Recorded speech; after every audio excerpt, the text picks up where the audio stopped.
Gondain! Look, a face!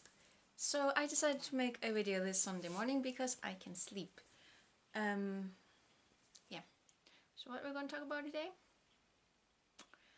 About knitting and crocheting. So as I said in, I think my hobbycraft haul video thingy, a friend of mine got me started on the knitting and crocheting last September when she got me into going to the weekly knitting meetup at the coffee shop. With this knitting club, you can be knitting, you can be crocheting, or you can just show up and enjoy the company. Which is fantastic. It's completely informal. It suits me very, very, very, very nicely. But I wanted to be doing something. So I found this pattern on Ravelry for very, very, very simple socks. I will be linking it down in the description box below. It is from Drops Delight's own design team. Oh, we're quite prepared because I got this gorgeous, gorgeous skein. I got two actually of Drops Delight.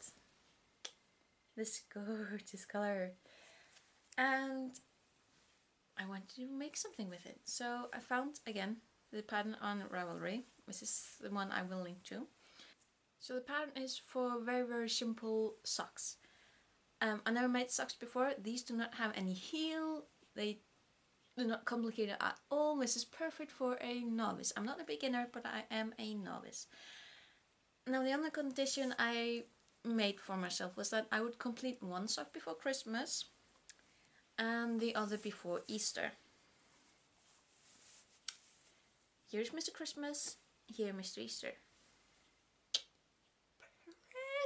Pretty! How pretty are these?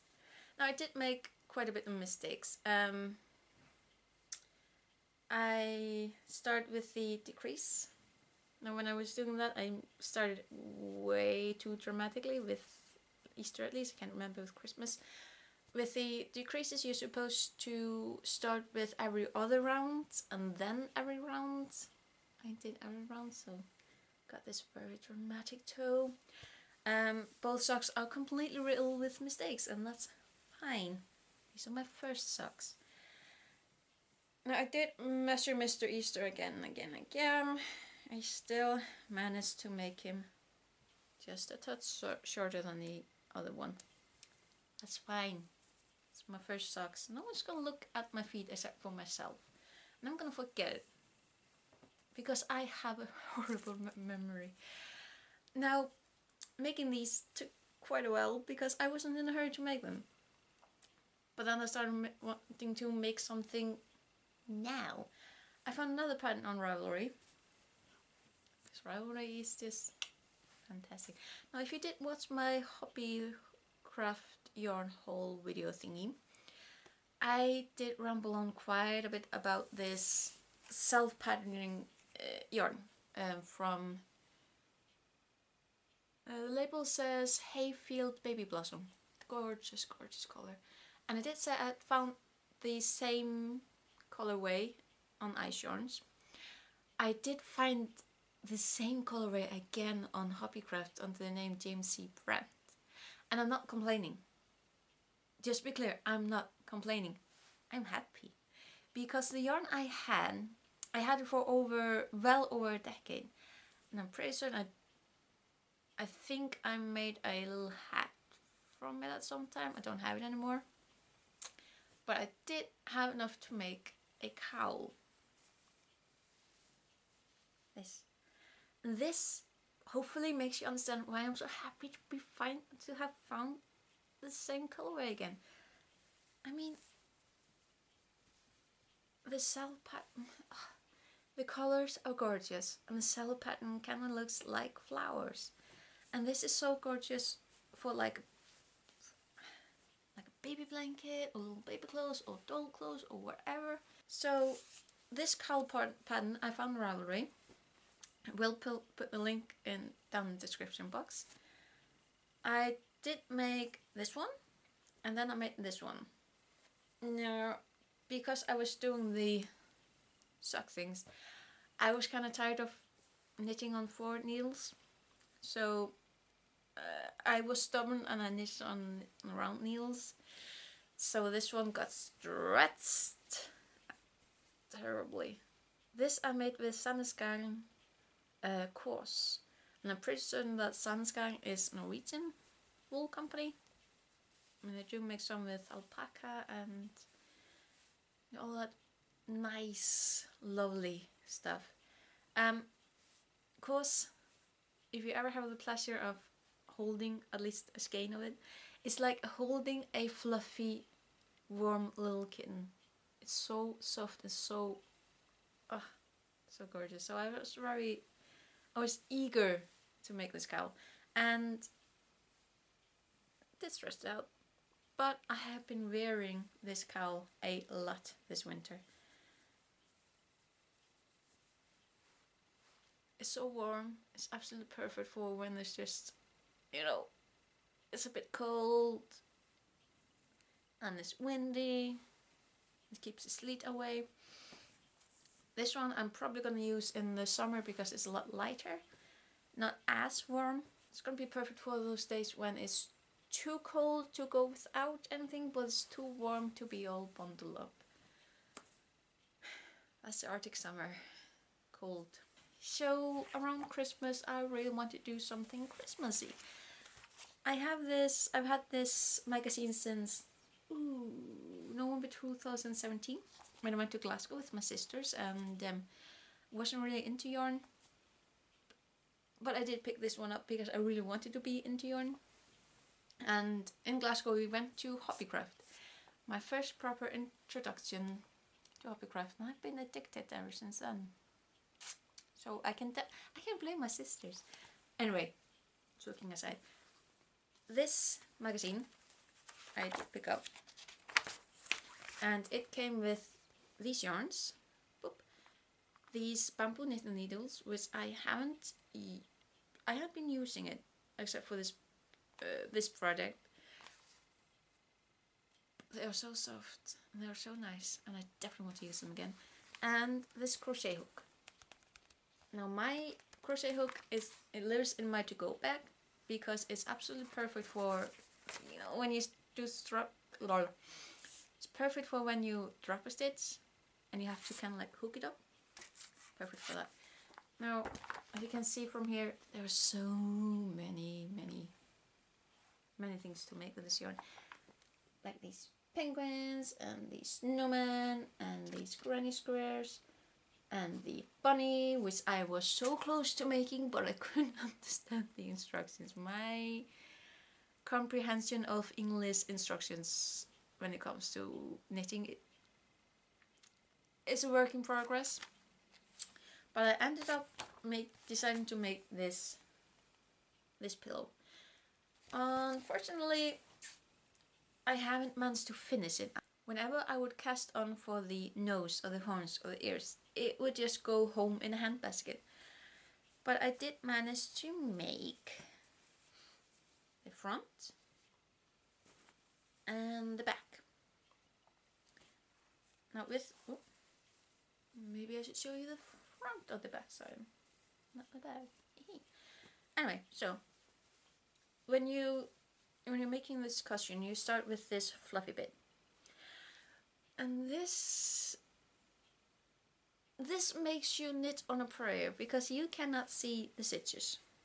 So not exactly my favorite.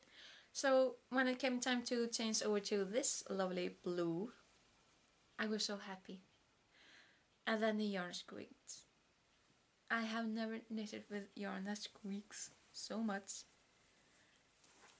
But I've knitted with acrylics before. This is 100% acrylic, but it's soft. I have never knitted with anything that's so weirdly stiff. But it's a cushion. It's a pillow, not a cushion. Cushion is the American term, right? Speaking of Hobbycraft, I have had this I've had this Icelandic magazine, Lopin number 30, for a while. Like this is printed in 2010, and I wanted to make this basket and this floor pillow Hobbycraft to rescue, because when browsing the webpage I found this super bulky Hug It Out. This is a rope. Boom. And of course I had to get also the crochet hook to make this 12mm beast. And I will admit, using it was a murder on my thumb. I was so sore up my upper arm and along my shoulder making these. But I did make them. They are pretty quick to make, it just I had to rest quite a bit in between. I made the basket.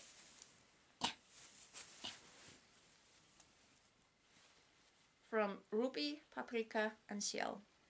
Oh yeah, here. My first handle, not so good. But again, my first handle. Second one turned out a lot better. And this basket has been absolutely perfect for keeping my woolen plates. Now I haven't quite finished the floor pillow. I have finished the crochet part, but I haven't woven in the ends and I haven't, of course, knitted it together. But I finished the crocheting part. This is the bottom part. And this is the top. Ruby, paprika and shell. In case you noticed, I didn't quite go through completely when making these. I only went through the back. For some reason, I don't know why. But I did make a really pretty pattern. It's kind of like ritzed. And I like that. Now, again, if you've seen my previous video on the Hobbycraft haul, I did get another skein of the shell to make another floor pillow.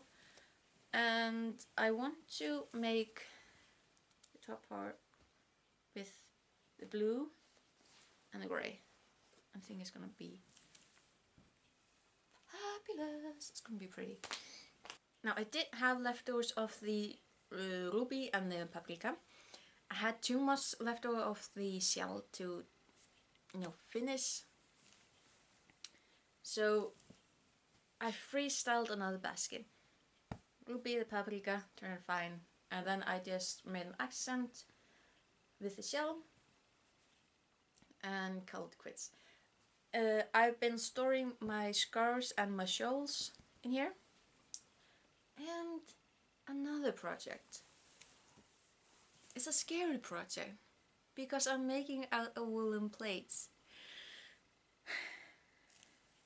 Dun, dun, dun. So the plates are made out of pretty much unspun Icelandic wool. And the reason, well, why haven't I bolted up? Because usually when you're working with plates, you can take the 2 or 3 threads that you're using and you can just pull them up and that's it. That's usually just fine. However, the skirt I'm making is this one. Really, really pretty. The thing is, down here, can you see that? It kind of make the colors fade together. And of course, with the top part I could pull it up, but I'm thinking, well, I don't know how much I need of it, of the plates. So to rather be safe than sorry, I decided to take the risky part and just knit it all the risky way. So I haven't finished much. I've only done the waist part where the elastic goes.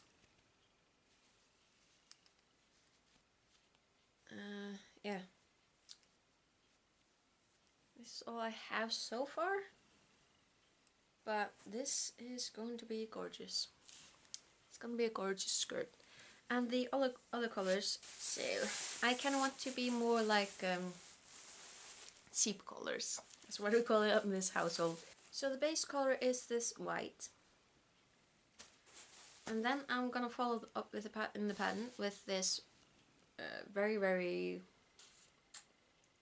I don't know what to call it. It's kind of grayish white, a light gray, slightly brown, this slightly grey brown, it's very grey, this absolutely gorgeous deep brown one, and it's actually turning out rather more red on the screen, but it's this kind of rusty brown color.